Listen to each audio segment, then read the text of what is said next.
बुद्ध ने मानव की मनोवृत्ति में सकारात्मक परिवर्तन लाने के लिए अपने उपदेशों को गाथाओं के माध्यम से तत्कालीन जनभाषा का प्रयोग कर सही मार्ग प्रस्तुत किया।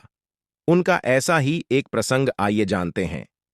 सेतव्य नगर के दो व्यापारी चूलकाल और महाकाल भगवान बुद्ध के पास जाकर प्रव्रजित संन्यस्त हो गए।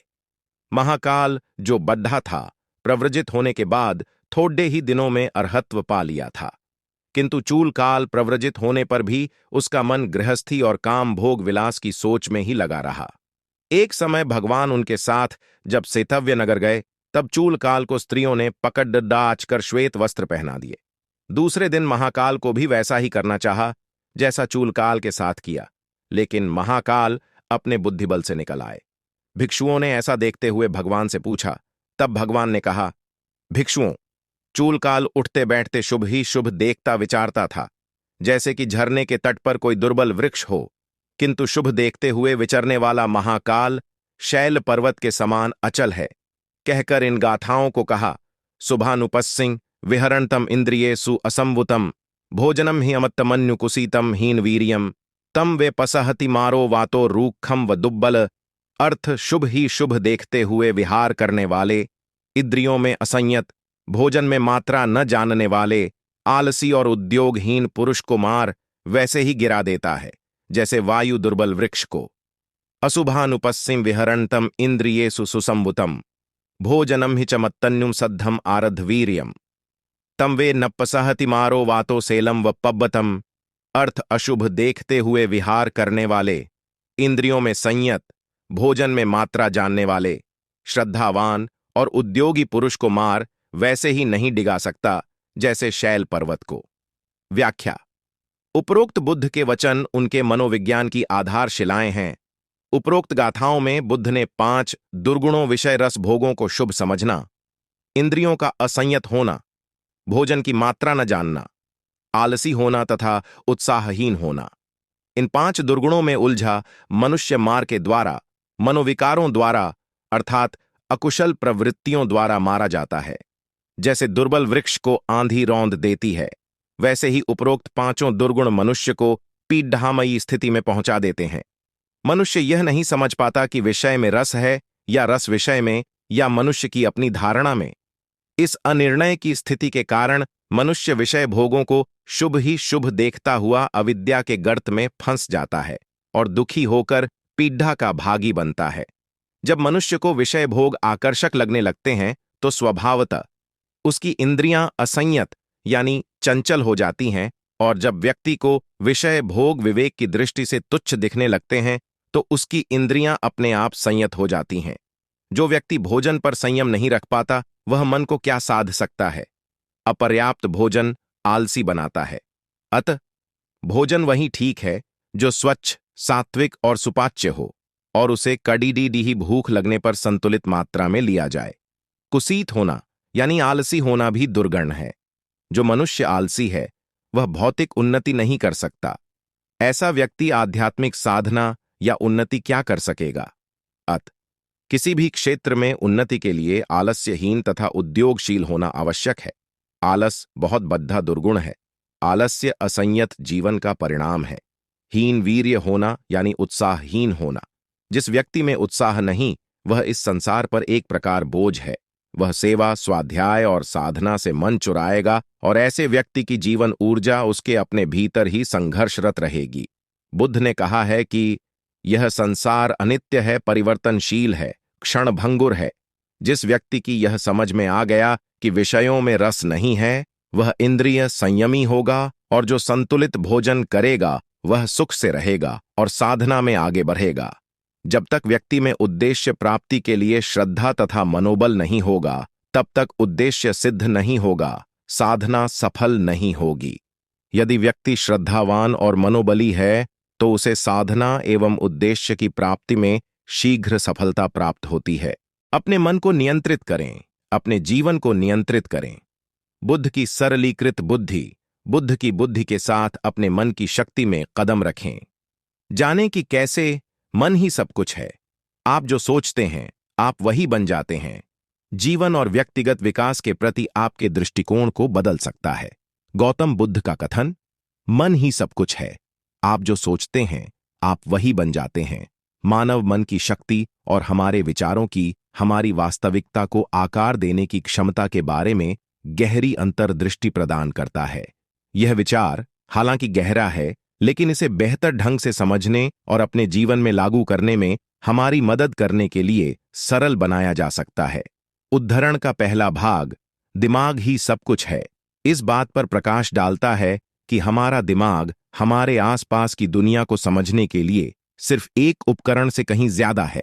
यह हमारे कार्यों, प्रतिक्रियाओं और अनुभवों के पीछे की प्रेरक शक्ति है।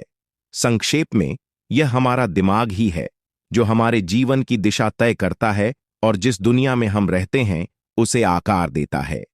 दूसरा भाग, आप जो सोचते हैं आप बन जाते हैं, हमारे विचारों और वास्तविकता के बीच एक शक्तिशाली संबंध का सुझाव देता है। यह अवधारणा मनोविज्ञान में स्वपूर्ति भविष्यवाणी सिद्धांत के समान है, जो तर्क देता है कि हमारी मान्यताएं और अपेक्षाएं सीधे हमारे कार्यों को प्रभावित कर सकती हैं और अंततः उन मान्यताओं को वास्तविकता में बदल सकती हैं।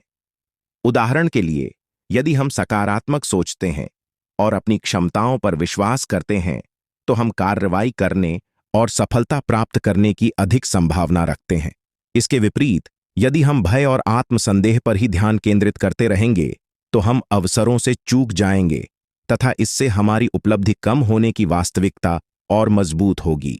तो हम इस ज्ञान का उपयोग अपने दैनिक जीवन में कैसे कर सकते हैं? पहला कदम है अपने विचारों के प्रति सजग रहना। इसका मतलब है कि हम क्या सोच रहे हैं और क्यों सोच रहे हैं, इस पर ध्यान देना बिना किसी निर्णय के। माइंडफुलनेस और मेडिटेशन जैसी तकनीकें इसमें मदद कर सकती हैं। नियमित अभ्यास हमें अपने विचारों और भावनाओं को बेहतर ढंग से प्रबंधित करने में मदद कर सकता है, जिससे हम कम प्रतिक्रियाशील और अधिक सक्रिय बन सकते हैं। एक और व्यावहारिक अनुप्रयोग लक्ष्य निर्धारण में है। उदाहरण के लिए, अगर हम आत्मविश्वासी होना चाहते हैं, तो हम आत्मविश्वास से सोचना और कार्य करना शुरू कर सकते हैं।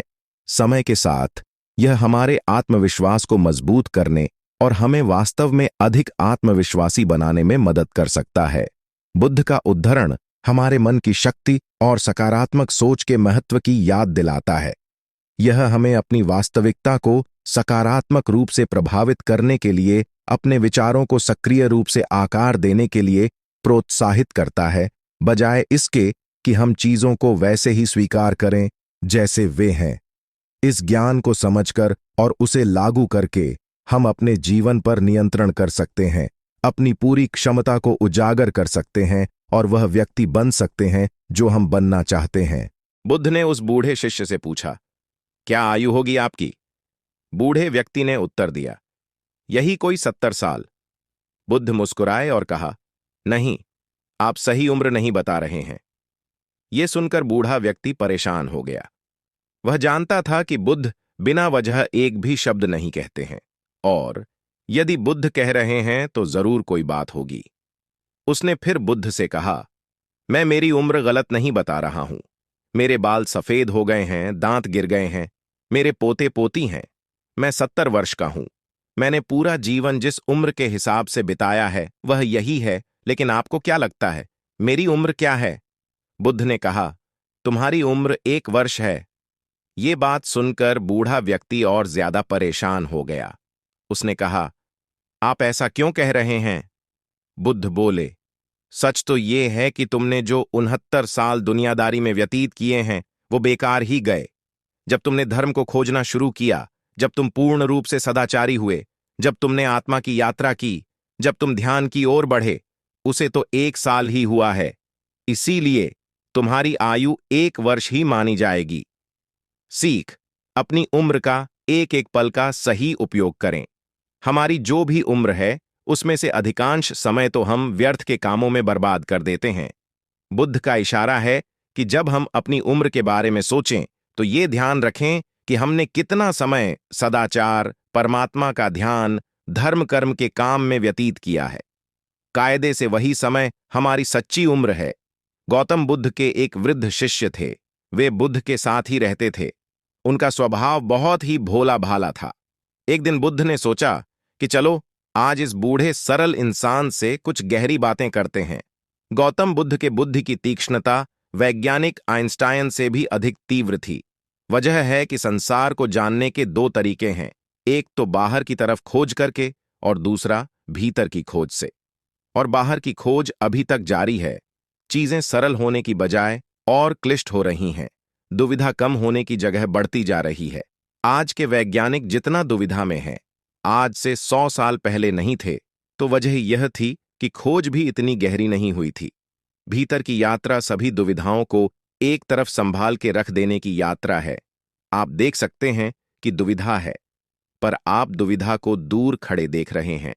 दुविधा एक अलग ब्रह्मांड में है और आप किसी और ब्रह्मांड में दोनों का मिलन हो ही नहीं सकता। पर एक ऐसा युवक जो तेजी से समझ गया कि यह जीवन स्वप्नवत है और जीवन से तत्काल अवकाश ले ली।